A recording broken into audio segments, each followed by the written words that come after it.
My biggest regret in my 20s, when I look back on my 20s and I think about things that I wish I would have not done, is staying in an abusive relationship for as long as I did.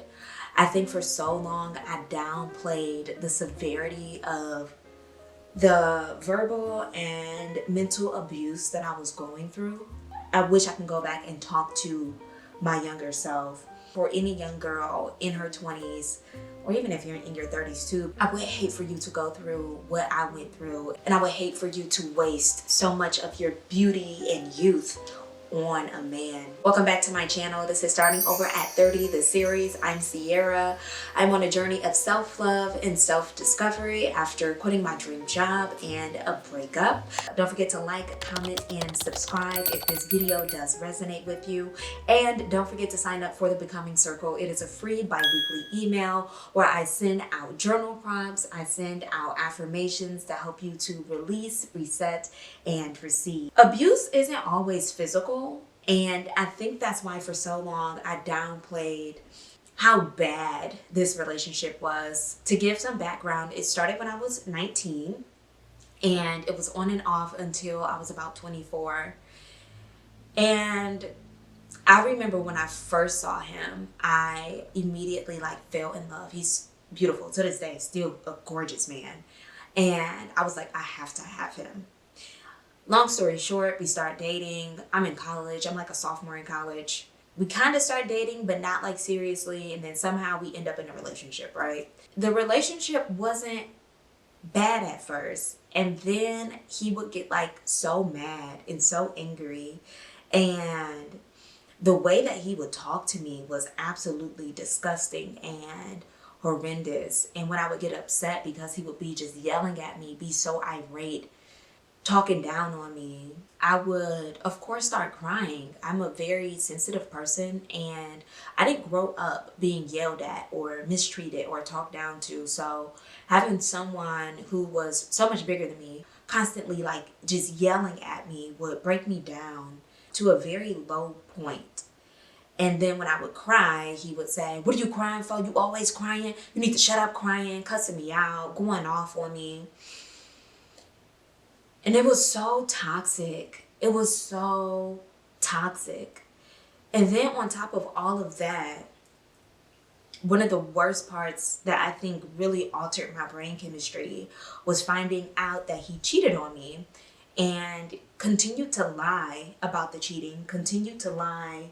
He lied about the cheating, and the way that I found out that he was cheating on me was terrible. I had a girlfriend. This is while I was in college. And he used to sell things at this time.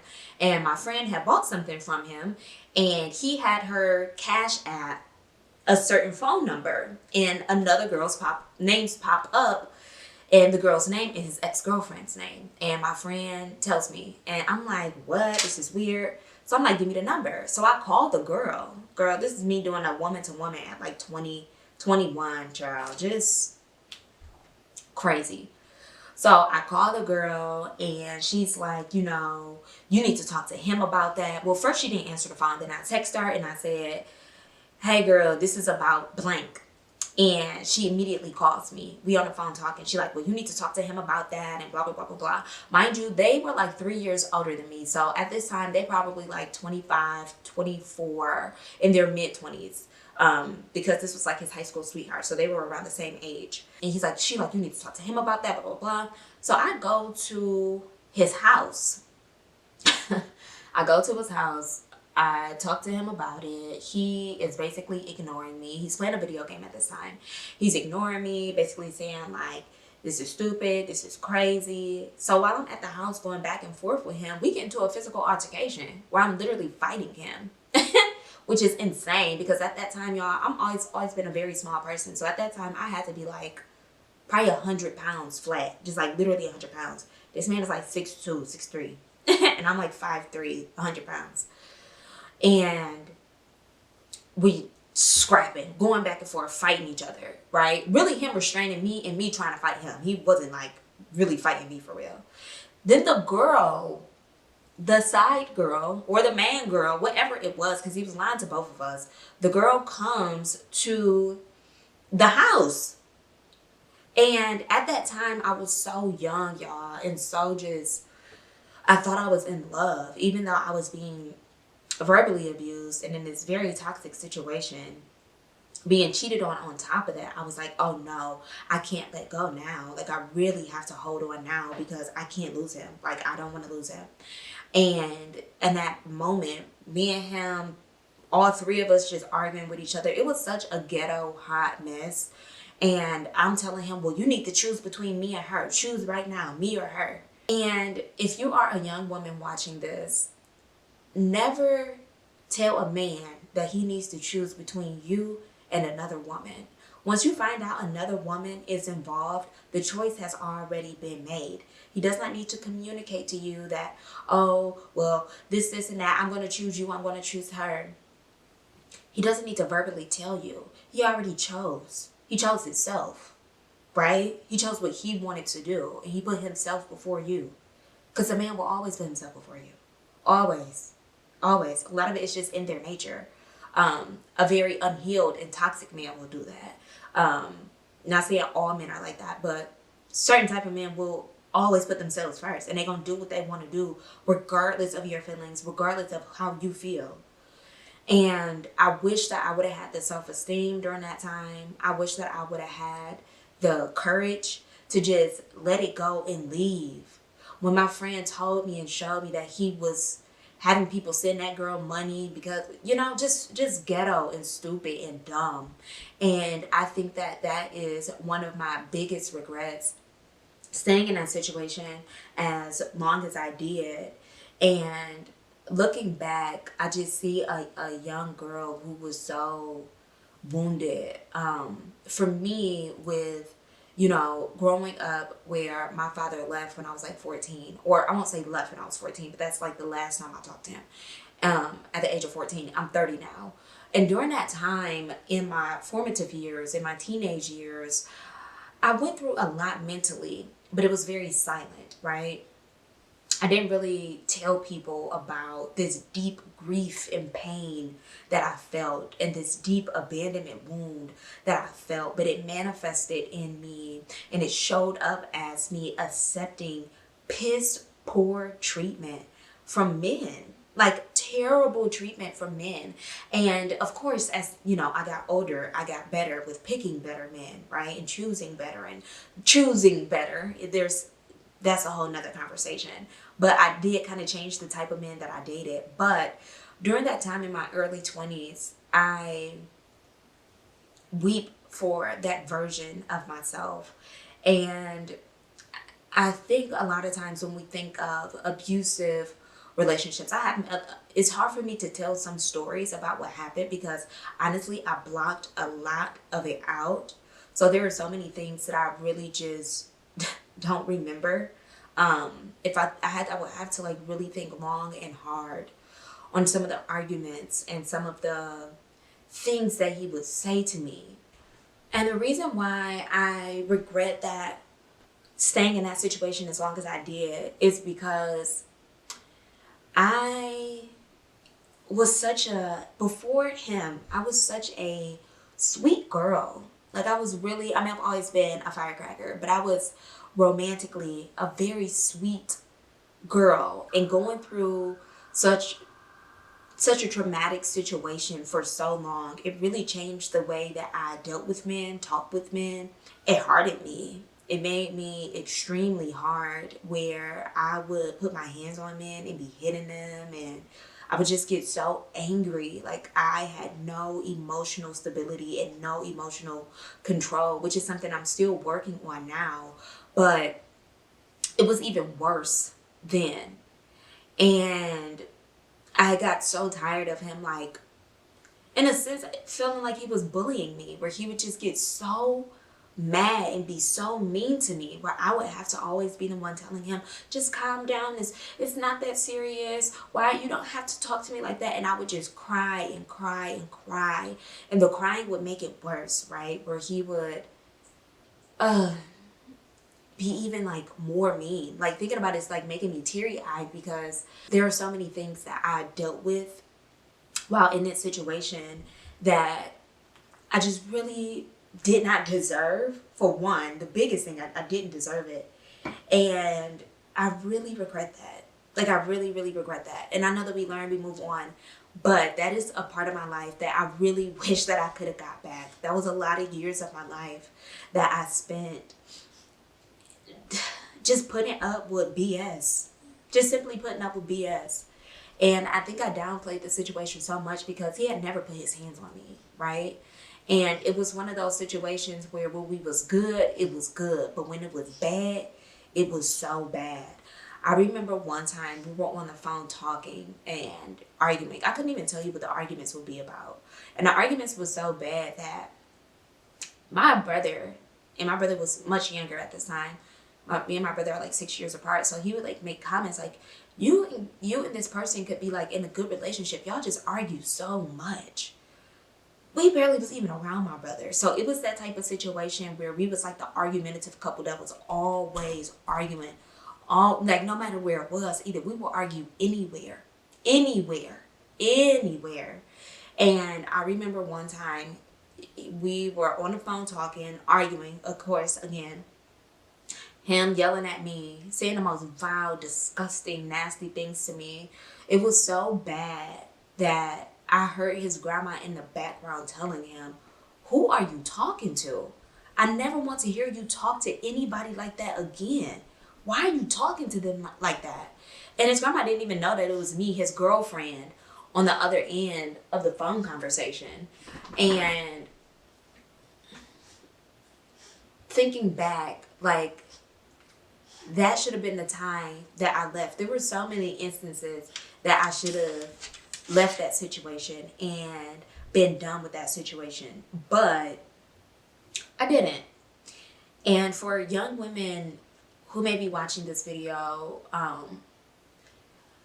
at the first sign that a man raises his voice at you unnecessarily, you should leave. If he calls you out your name, you should definitely leave. I didn't have a good understanding of what it meant to be loved by a man, right? So I think that's part of the reason why I was accepting really anything, because I was so enamored with him. I was so like just in awe of him. And I'm thankful that, you know, I did snap out of it and leave the situation. I honestly checked out after he cheated on me and we got back together.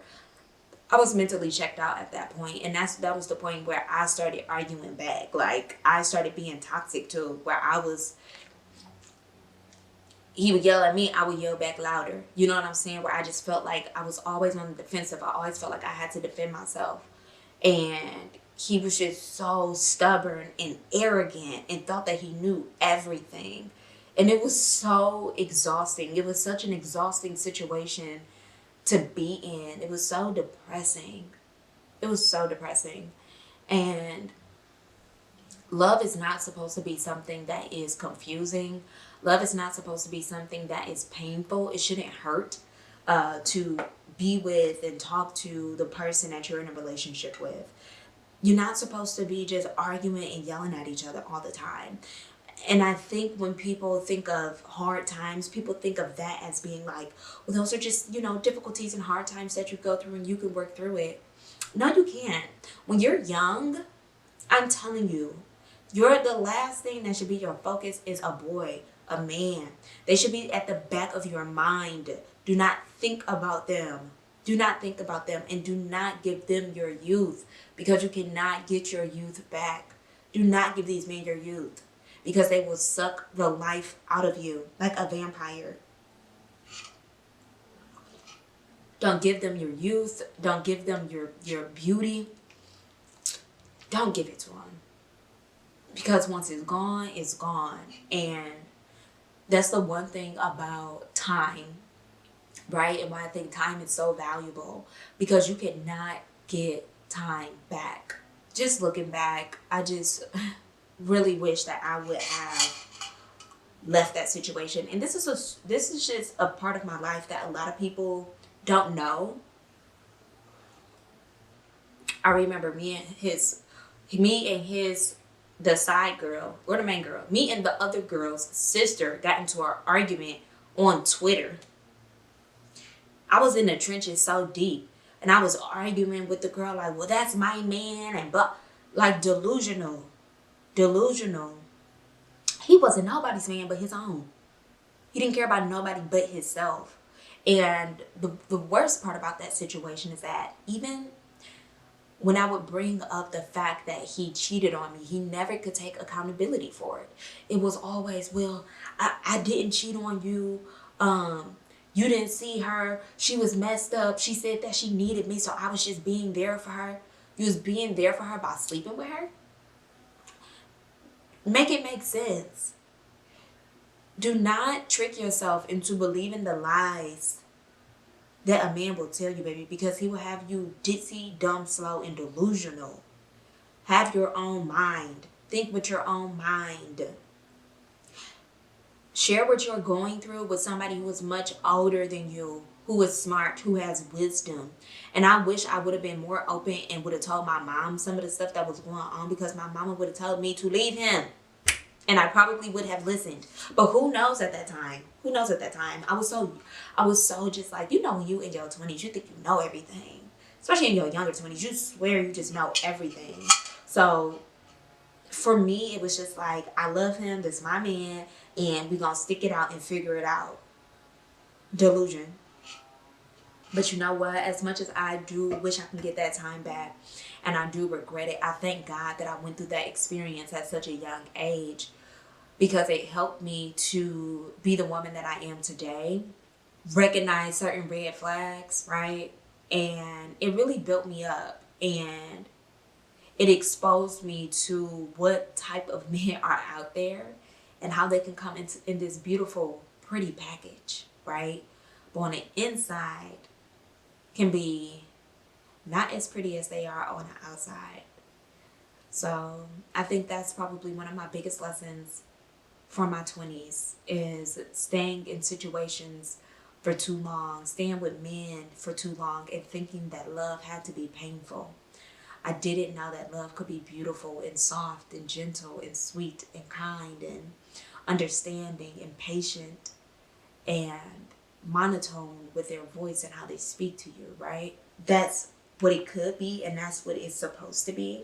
So to all my young women out there, or just women in general, just know that just because he isn't putting his hands on you, that does not mean that you are not in a situation that can be seen as being abusive. If he makes you feel small, low, disrespects you constantly, continuously, you should leave that situation. Don't waste your time on it.